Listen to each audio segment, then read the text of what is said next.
இன்றைக்கி நம்ம விரா மீன் தான் வாங்கியிருக்கோம். இந்த விரா மீனை குழம்பு வைக்க போகிறோம். நமக்கு நல்லா ஸ்லைஸாக கட் பண்ணி கொடுத்துருக்காங்க. இந்த மீனை ஃபுல்லாக நம்ம க்ளீன் பண்ணிக்கலாம். ஃபஸ்ட்டு இதை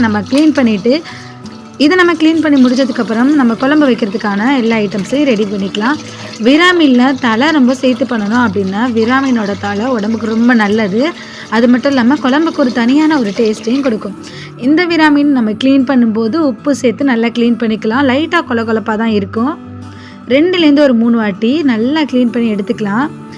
இப்போ நம்ம ஒரு அகலமான பாத்திரத்தில் ஒரு 3 டேபிள் ஸ்பூன் அளவுக்கு எண்ணெய் சேர்த்துக்கலாம். நான் நல்லெண்ணெய் சேர்த்துக்கிறேன். இதில் 1 டீஸ்பூன் அளவுக்கு வடகம் சேர்த்துக்கிறேன்.